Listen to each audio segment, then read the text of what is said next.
Hi, welcome back to a podcast series. Today we're going to be covering over the elements of maybe doing your first 5K or your first full marathon or maybe your 20th marathon and how that can fit into your financial budget without wrecking it. So today, again, we're going to be diving into the How to Buy Your Kids a House podcast series. In this area, we cover fitness, health, and travel. And in that, we're going to be going over what your fitness journey might look like. Now, for me, I'm going to dive in a little more about running aspect, especially specifically the Run Disney element. Again, I'm a Run Disney fanatic, and we're going to go over maybe the benefits and costs of that and see if it's something that works in your financial budget. But again, as always, I'm joined by my co-host, Andrew. Yeah, so I'm not as much into the Run Disney. I haven't done one of the marathons yet. He keeps trying to get me to do it, so we'll see. But my focus is going to be more on just the building the strength, the mobility, and being able to function in my everyday life and stay healthier on top of that. So look into the different aspects of like the benefits of the Run Disney versus maybe just a home gym. But let's dive into it. Absolutely, let's go.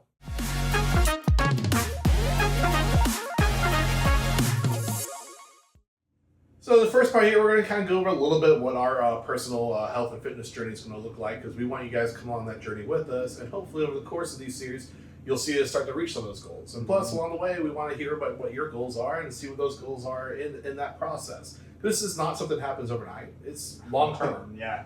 So for me, a little bit about it. So obviously, I'm a little bit overweight. A lot of bit overweight. 250 pounds. My first goal, obviously, is I would like to shed some of those pounds. I'd like to get somewhere around 200, 210 is kind of where my goal is at.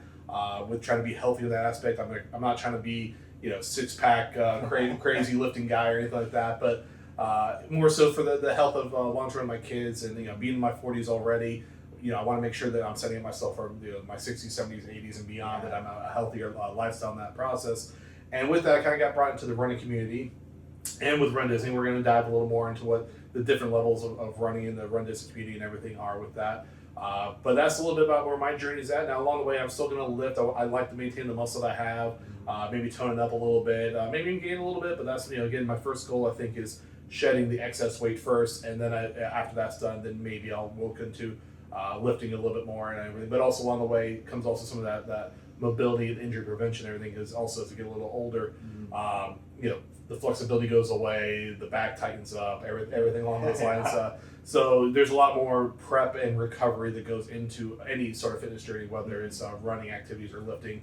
But that's a little bit about where I'm at in my journey and where my goals and hopes are and everything. And why don't you tell me a little bit about where you're at, what your journey is? Yeah, so a little bit different of a spectrum. I have more of an issue with putting on the muscle and the weight, typically. I mean, our lifestyles are relatively active anyway. Yeah. But finding the time to fit in, getting the calorie intake that I need and making it healthy. So like not even just the working out, but the food aspect of it too. But focusing more on building the strength and building the muscle is where I'm really trying to focus on right now. And the mobility too, because there's no point in having the big, muscles if you can't move, So like having the flexibility with that as well is important to me. And to stay healthy, that's the big one. The older we're getting, the more issues you can have. Yeah. So being, on top of it, I'm going to be the first to say this on the podcast, but you may eventually in the next year or two get me into the Run Disney. Because I need to get more cardio in my life. So it is a healthy You heard it here first. We're gonna hold to that now. We'll see. The timeline's still up in the air. But no, focusing on the cardio as well as the heart health and the muscle building and things like that, it's just where I'm at right now with it all. And just trying to focus on that and, live a better lifestyle, healthier, feel good about myself. And then part of what we're also trying to build in that element is, obviously we talk a lot about finances. Well, this falls under the discretionary part of your budget and your finances. So back under the budget series we covered before, 50, 30, 20. And for those that are first hearing us and seeing us and don't know what 50, 30, 20 is, look back at our previous podcast and you'll see that that's in your budget, where 50% goes to your needs, 30% goes to your wants, and 20% goes to your future. Well, this falls under that 30% of your budget. So while we all want to have, all the fun tools and gadgets and the gym equipment and gym memberships and, all the events that sign up for, you want to make sure that it's not blowing your budget in that process. Correct. So this does fall under the 30 because it is a want. It's not necessarily a need. Yeah. Obviously, we want to be healthy for long term, and you should take a focus on your health for long term. but you don't necessarily need it to survive. Right. So you want to make sure that it falls into that 30%, that you're not outstretching your means with that.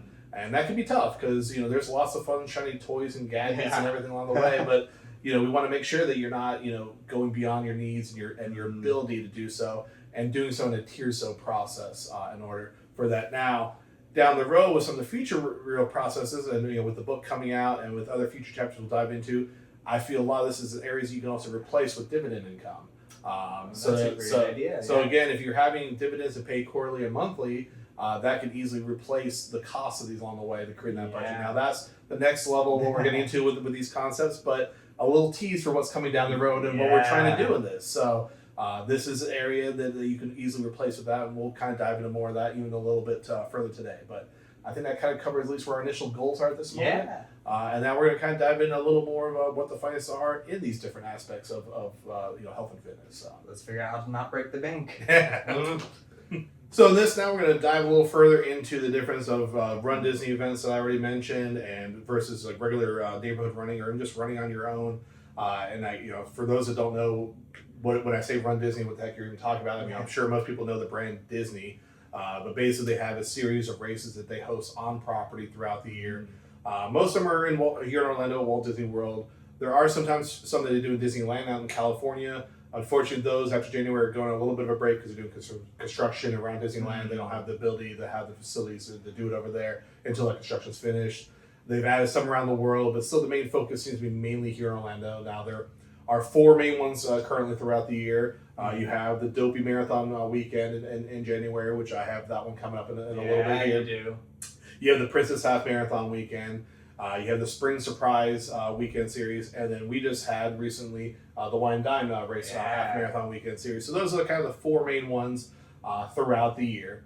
Now with that, you have the element of, yes, you can run a race, and any one of us can run normal neighborhood race, but you're getting that Disney element. And yes, they are more expensive. These things range for, your entry level 5Ks are around $110, $120 a race. Upwards of the full marathon are close to about $200 a race. Or if you do the challenges, so it gets a little more busy. Now the challenges are where you're doing, for the Dopey weekend, it's all 4 races: the 5K, the 10K, the half and the full. That could be upwards of $600. Yeah. Or you could be blessed like myself and now making it a family affair, where both my kids and my wife are wanting to do this. So we all do the 5K together. My daughter, who's is 10 now, is old enough to do the 10K, so now she's also doing the 10K. So all in all, I'm about $1,200 in just for Dopey. And that doesn't include, if you're flying here, hotels for staying on property, food and everything when you're here. Right. All those are massive, massive things that add into that. But I will say, what Disney has to offer is so much more on the entertainment side. You're running through the parks. They have a lot of characters out. They have rare characters like that you hardly ever see. They somehow have Darkwing Duck out there. I don't know where how they get him out there and everything. Yeah, they'll have. I think this past week and everything they had the Wesselton, the guy from Frozen. And everything. These characters you never get to see. They even have on the marathon weekend. They'll have old ride vehicles out there from rides that don't exist anymore, like the 20,000 Tennessee submarine. They'll have those out there. You can get photos and everything along the way. They have local high school bands. They have DJs. They have this amazing choir group that sings right when you near the finish line to get you that energy to get to the finish line. They have this amazing Japanese drumming set that's been out there. When they're pounding on those drums, like I'm getting chilled just thinking about it. It just gets you going through it. So yes, you're paying more, and the shirts are nicer, the metal's nicer, but it's more so that overall experience. And I also encourage anyone at some point to challenge yourself to finish a marathon along the way. I will fully admit it is one of the few times that I've man cried in my lifetime. When I married my wife and saw her, the birth of my children, and the Run Disney events. And I've cried multiple times, through them and everything. The very first time I ever did a marathon, I cried just finishing. One year I had actually broken my ankle early in the year, and I had surgery, and I was only 6 weeks removed from being cleared from that. And I'd already signed up for it, so but I was younger and dumber. So you're like, it's healed enough. I'm gonna go do this thing, and I'm gonna be fully honest. The whole back half of the full marathon, I was on the phone with, at the time, my girlfriend, now my wife, But I was on the phone with her, and her basically was talking off a cliff from quitting, of like just getting through the finish line. And again, when I finished, that was a big deal. And then even coming back for the first races that were in person after COVID. Mm-hmm. They did do some virtual series races during COVID, which was a nice little way to be included and everything. But when it came back to actually being back in person after COVID and having that community back, I also had my own personal health scares during the aspect of COVID, not even COVID related, but just the timing of it just happened there. But finishing that first one again with everyone there, like, you know, it's very emotional. So those are the elements of what specifically the Run Disney events bring to it, along with the price. Now, obviously, as I'm wearing the shirt and I'm doing the Dopey in January, I do think the value's there. But you got to make sure that it fits your budget, you know, and everything. Now there are other ways on that health and fitness goal, and I think that's, you know, we got to dive into local aspects. Yeah, well, like you said, like those races can get really, really expensive, and if it's something that like you're wanting to do more just for like a health aspect, or like even just like a community, like just take the entertainment out of it. Although, like, come on, some of those, that alone is worth it. Yeah, exactly. But here in Orlando, we have the Track Shack. And they host a lot of runs in the area and stuff like that. More community based, definitely not as much entertainment, but it's still a way to get out and do the runs for so much less. Yeah. Like, because I think like their 5Ks are like $30 or around that range. And then, you know, sometimes the marathons and stuff like that, they're all under $100 typically. So right there, you're paying a lot less for getting that community $100, $1,000. Yeah, especially with a family. Like upwards of $1,200. For running. Yeah, some people, like, for a long time, that's how I was. It's like I'm paying to put myself through pain and running. Early in the morning. I will say, after talking to you for so many years about it and things like that, the Disney does bring the entertainment enough there to where it seems like what you were saying, the value is there, but does it fit into your budget? If it doesn't at this point in time, maybe you need to save a little bit longer for it. And if that's the case and you still want to get out there, finding the local places that are doing the cheaper ones and getting out and just communicating and connecting with the community is definitely important. Yeah, I definitely think the first goal is connecting to the running community, because being part of the community, whether it's the regular running community or it's the Run Disney community, either one of them are fantastic communities because they're all very supportive. You know, it's about finishing. You know, again, we're all a different place on our running journey.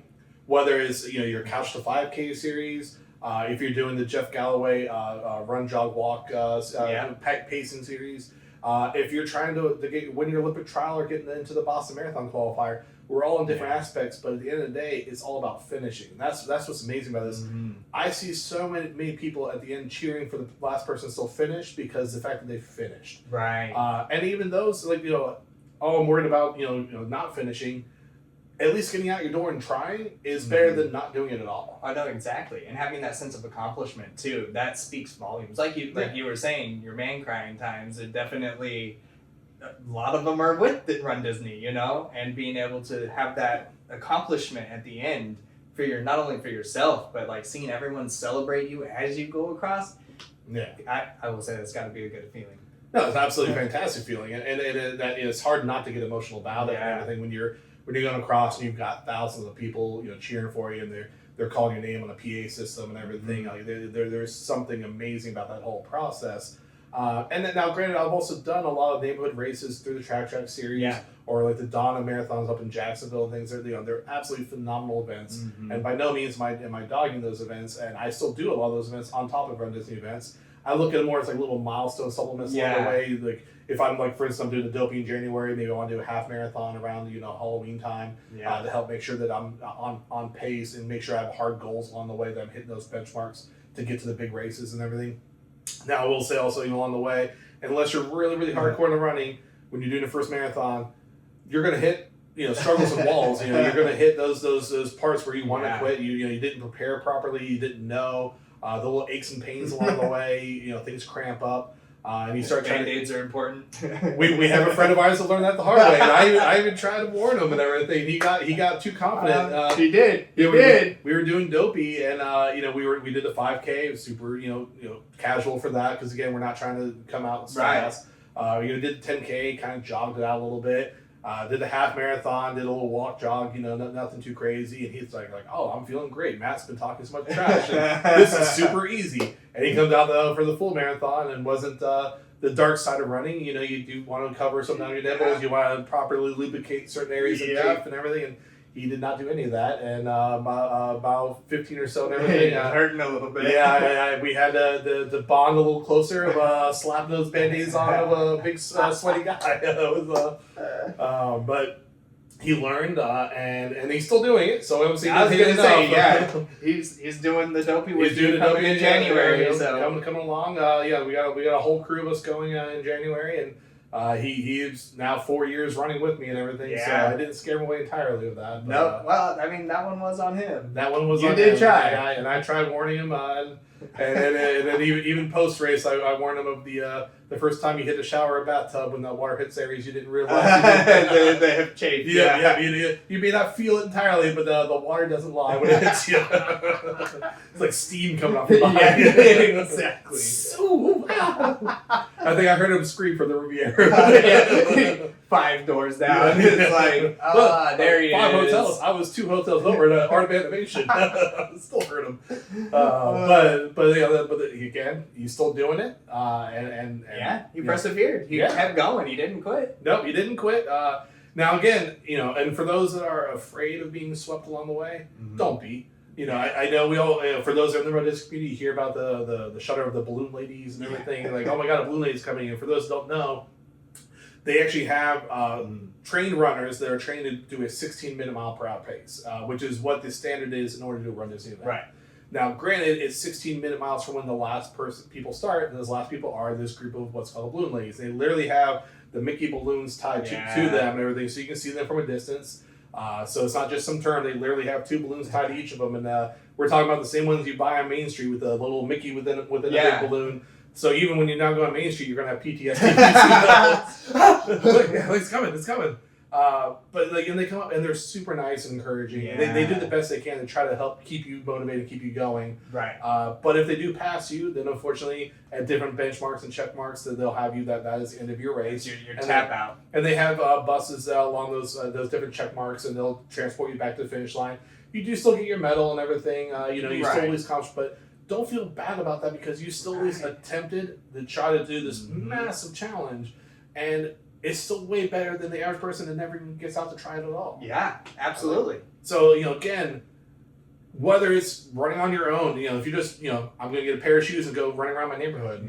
Or if you want to do a Track Shack or local race series, get out there and try it. Or if you want to go to a larger race series like the Run Disney events, or if you're even on a bigger global scale, we haven't even really covered what's called the Abbott World 6, which is your big ones around the world, whether it's your Boston, your Chicago, New York, Germany, Tokyo, London and everything. There's even more they're adding on with Sydney and everything. But those are challenges I have yet to do. I would like to do. I'm actually trying to do it with our main group of run friends. Yeah. But we're kind of like the 3 amigos in this. We're all in or all out. So we tried to all get in for Germany last year, didn't make it, so we didn't do that one. I got in Chicago last year, but neither one of them did, so I bowed out of Chicago. But we tried. We signed up for Chicago again. We'll find out in December if we potentially get in or not. But we're trying to sign up for these as other potential destination trips and races and everything. But all these events and everything are fantastic because of the community and the support along the way. And then you also have, you can join the different Facebook groups and forums and everything. And then the community is crazy. And they help you out and encourage you and give you tips and tricks.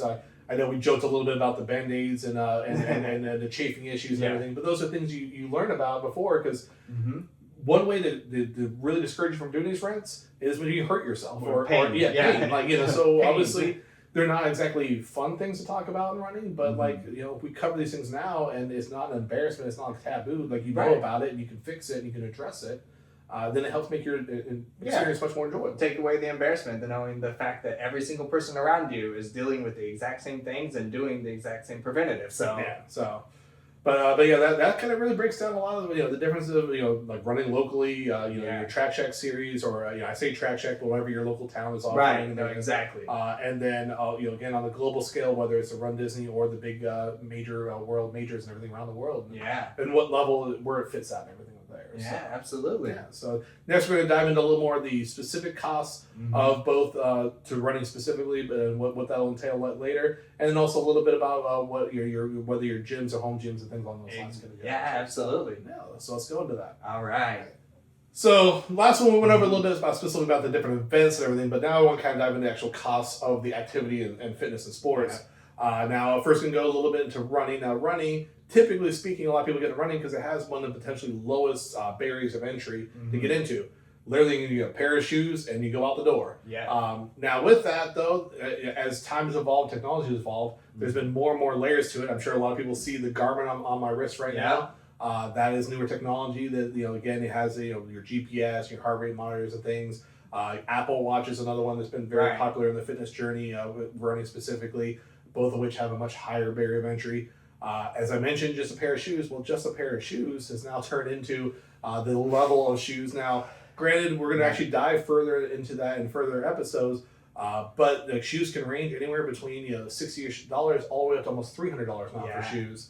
And does it actually benefit you and then what it has to offer? Right. Now, I will say, being a little older, I've been a sucker into buying some of the higher end shoes, and I sometimes question whether or not it actually gives what I need at that point, because I'm not an elite runner. I'm nowhere near that point. But we're going to kind of, in future episodes, go into what the different level of shoes are and maybe find out what's right for you and what level of benefit that you need of that. There's also different elements of racing apparel. As the active wear has gotten more and more pricey, what used to be just your typical gym shorts, which gym shorts, back in my day was just whatever sweaty old pair of shorts you had to go out in. Now, with so many high-end brands, Lululemon and Vuori and all these out there that you're wanting to look good, feel good, and I get it. And the material they have is moisture wicking and it helps snug in certain areas and hold in certain areas. There's even technological activewear, I forget the brand name that I have, but there's one that's like these tights that have different bands built in that help hold into different muscles. And there's also compression socks and things to help, where you're then, creating the blood flow so it's not just, hanging out in your legs. You want to keep it pressed up because that's, as you get older, an element of things that can be challenging along the way. There's also fueling along the way, and as I mentioned, also the chafing aspects and everything. You also have to pay for whatever it is you're using, whether it's cheaper like Vaseline, or there's even like Squirrel's Nut Butter that is a phenomenal product but a little bit pricier. There's Body Glide. There's different brands out there and everything. But the fueling, even what used to be also just get out there and go run, or maybe a Cliff Bar, now is turned into these gels and packs along the way. And yes, they're great for transport and everything, but they get expensive. Like some of these, gels and everything, I'm seeing were upwards of $1 to $2 per pack. And if you're doing a longer race, you're using one of those packs every 45 minutes to an hour. If you're out there for 4 or 5 hours, well, you just turn this into an $8 to $10 run. That adds up fast. I mean, you're just trying to do this as an active element. Now, not to get too much into the weight loss aspect, you also do want to balance off. Obviously, you want the caloric deficit. And those gels are, 100-ish calories per gel. So, you could easily nullify whatever benefit you're trying to have. So, you always hear some of the stories of oh, I went out for a 3-mile run and everything. I'm not losing weight. You drank 2 Gatorades and you had 3 gels and a Cliff Bar. Well, you consumed more than what your body expended and everything. So, you want to take that into account, if that's, your fitness journey. But when it comes to actual race day element, you're trying to be your peak performance, fueling along the way is very important. But again, where is the cost of that? So there's now what used to be probably the most simplistic entry sport now is a massive. I didn't even get into treadmills and everything. I just I recently got a treadmill myself, and there's different levels of that, along with gym memberships if you don't want to do a treadmill. And people I'm sure screaming Matt, why do you need a treadmill? I'm in Florida. I'm the summer sucks. I was gonna say sometimes it's a little hot outside. It's a little too hot out there and everything. So having the indoor air conditioning, I'm a little bougie in that. I would like to not die in the summer. You mean you don't want to go swimming on your run outside? No, definitely not. Especially a lot of times, most of the time I can run at is a little more in the late morning, early afternoon. So running at high noon in Florida in summertime is not very feasible. So.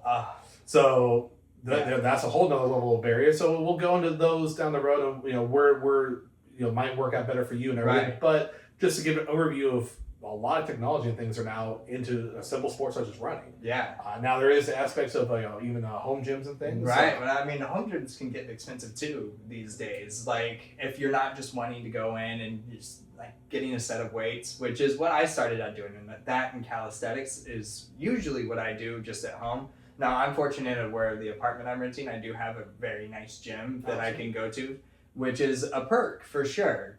But does that offset the cost of, everything else that I'm wanting to try and accomplish? Or if I want to still build my home gym instead of going out? For me, having somewhere to go to gives me motivation to stay there longer because I went somewhere, like whether that be here in my apartment or like another gym membership at one of the many that we have around here.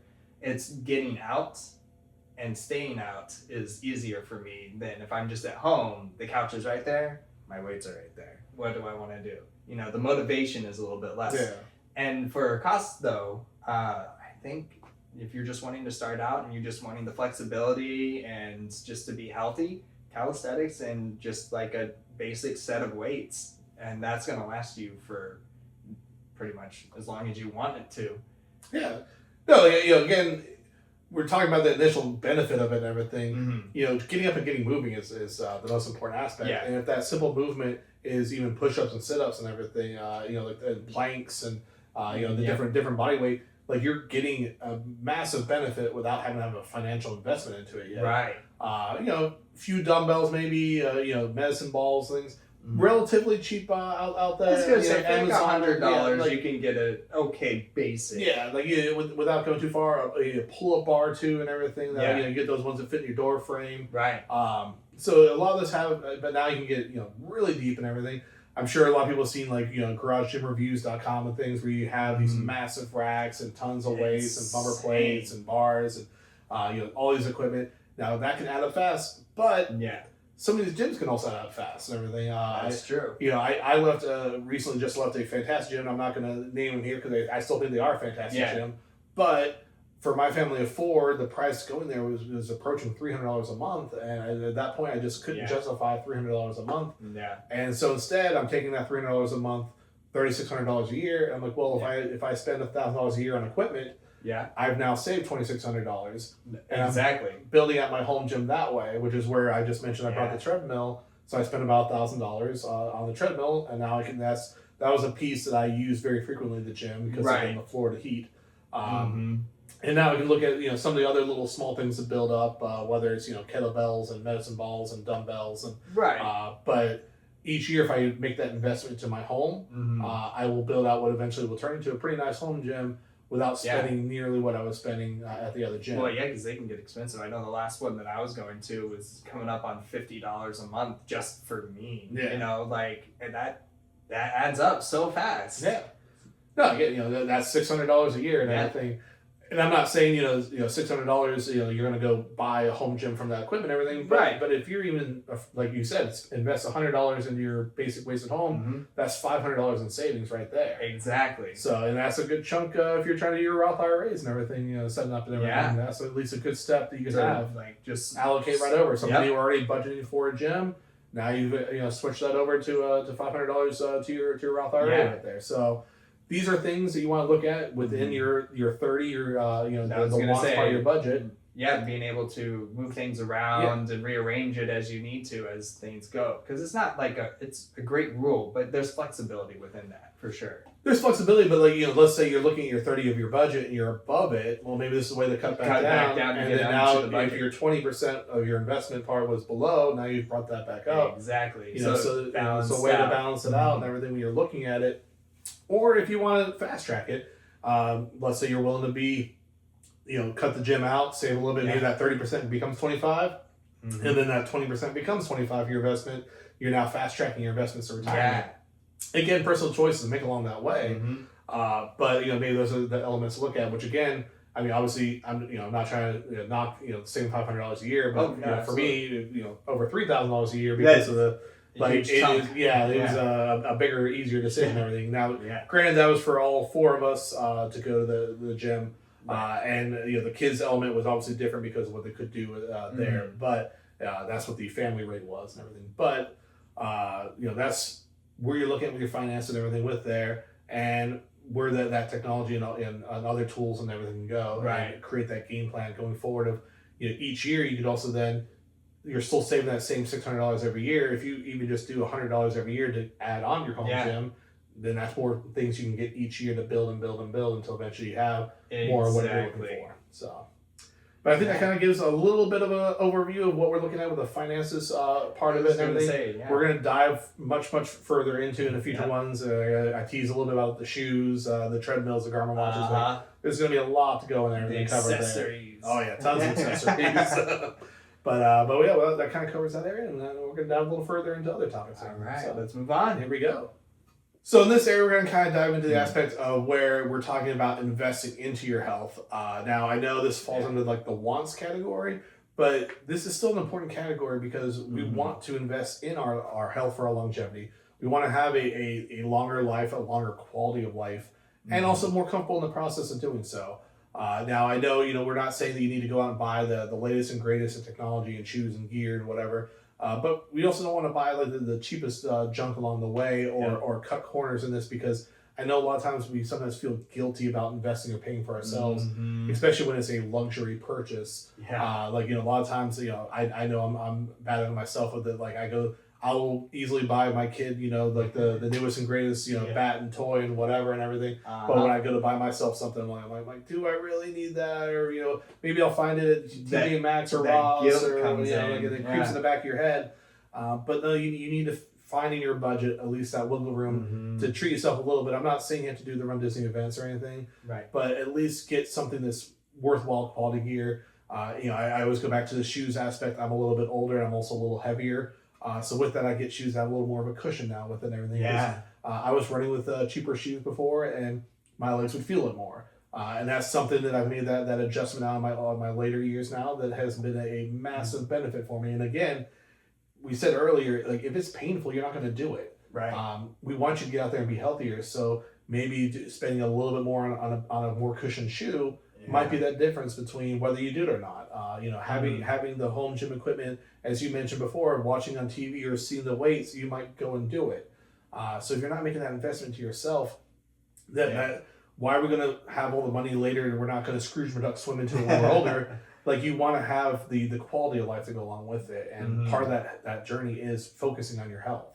And then there's other things. So well, no, like to tag along with the health aspect of it too, because that's, ultimately what all this is about is finding fun, interactive ways to stay healthy. Yeah. Because to be healthier, to have the more mobility, neither of us want to hit 80 and not be able to move around or do anything and just be like, oh no.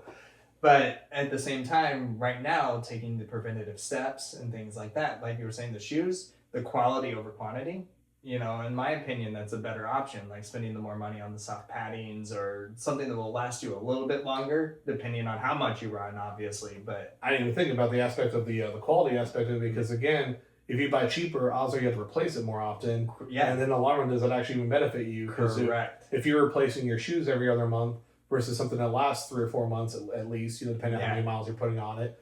Like, if you're replacing twice as much, are you even saving the money on it because you're going through it that much faster? Exactly. So finding that line of like what works for the individual, but everyone's got to talk about it, because eating healthy is a huge part of this. Because like you were saying before, if you're eating as many calories or more calories than you are burning, you just doing your normal exercises, you're not going to see any improvement. Yeah. So eating the cleaner meals, and I'm not saying necessarily every single meal has to be, spinach and boiled chicken, but, just finding the different ways to be more healthy with the eating. I think they say it's something like 60 or 70% diet, and then the rest is the actual action of working out and getting getting into all of that and working out. Yeah, they said you're never going to be able to outrun a bad eating habit and everything. Like, there's no amount of lifting activities and running that you could do that'll outweigh your diet that doesn't fit what it is you're trying to do.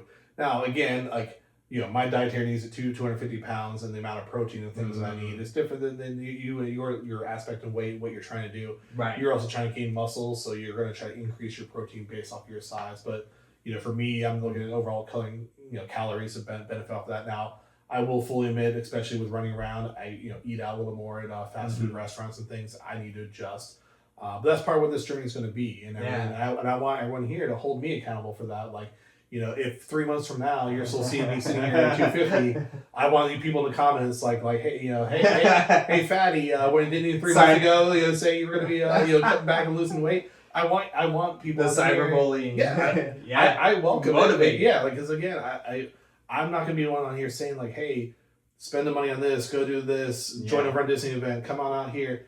If you're not seeing the results And doing it yourself. Yeah. yeah, like again, like if in 3 months from now, 6 months from now, a year from now, I'm not heading in the right direction, then obviously I'm doing something wrong. Right.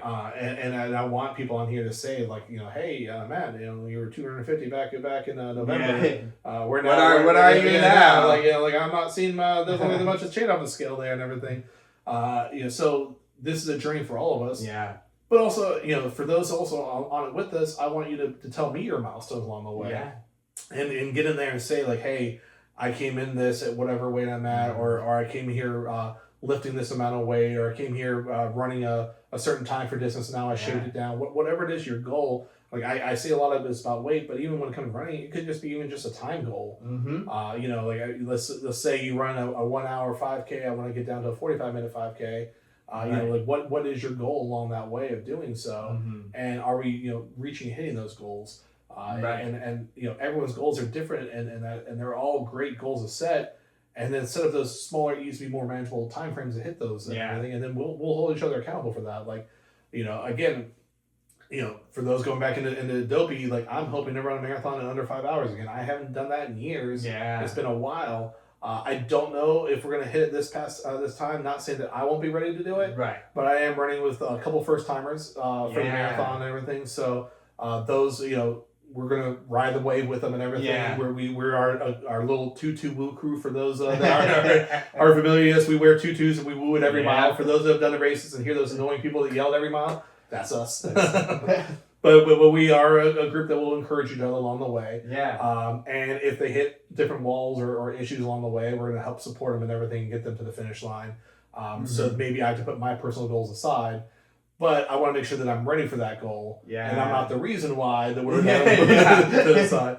And I will say in the past years, a couple times I have been the reason. Why. It's been like, hey guys, I'm done. I'm going down. It's like trailers. So I have been the reason why we've had to slow down. Yeah. But my goal is at least be prepared for that my own personal goal and benchmark and be ready for it. And then down the road, we will keep working towards maybe eventually qualifying for Boston. Now, granted, right now, at my age, you have to be at about 3 hours and 5 minutes. My goal is at age 70, I think is you finally hit 4 hours is the benchmark of that. So for all intents and purposes, I now identify as someone age 70. I think I'm waiting until my age meets the time we cross that way and everything. I don't know if I'm going to get it down to 3 hours. Yeah. So for 70, you have to complete a marathon in 4 hours or less at a race qualifying event, and there are actually a list of which ones actually qualify for those. And to my best of my knowledge, I actually don't think Disney's one of them because the way that they're set up and the elevation and things along those lines, it doesn't. It's not a qualifying event. It has to be a little more open, a little more flat, and everything. Okay. With it. So, but that is the benchmark goal and everything. Yeah. Now, as you get older, I believe at age 80, you're allowed to do it in 5 hours. So if you're, God willing, running at age 80, you're allowed to 5 hours. For age 80, that's still like... Are you alive? Are you able to run? Yeah. But yeah, that's where the benchmark is at that point. So I'm hoping somewhere between 70 and 80 is where somehow my time that will cross for the Boston Marathon. And I'll probably qualify there. But that is a stretch goal.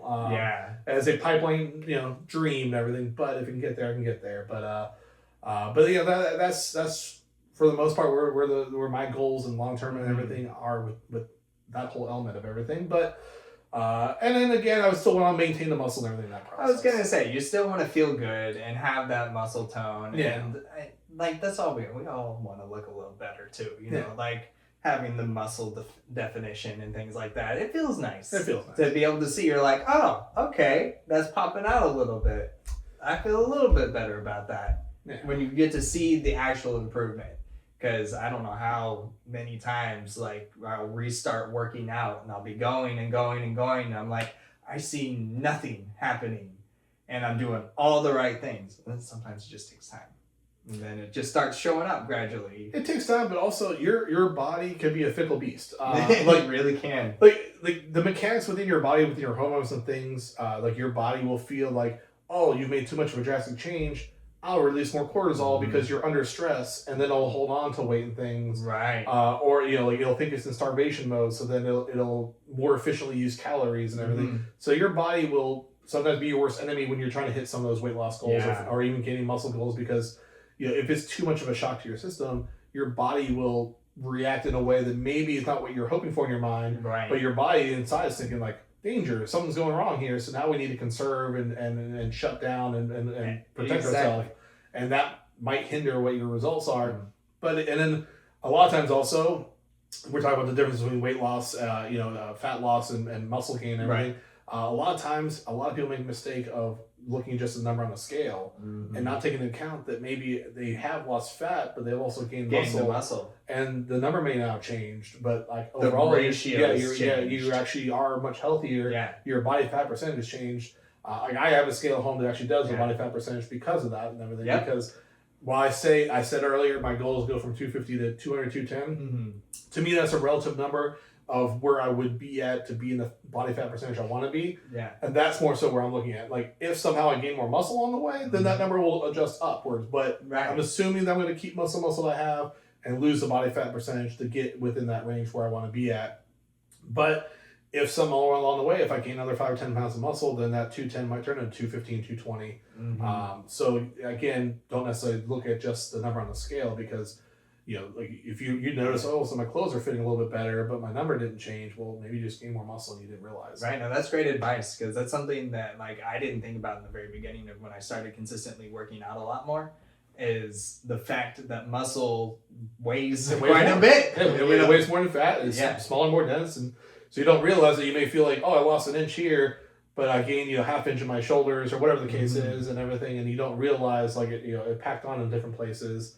And you're like, why did the number not change on the scale? Yeah. It's like, well, you've actually gotten healthier, which is good. That's exactly. And that's when you start paying attention to like how your body's feeling over what you're seeing on a number on the scale. Absolutely.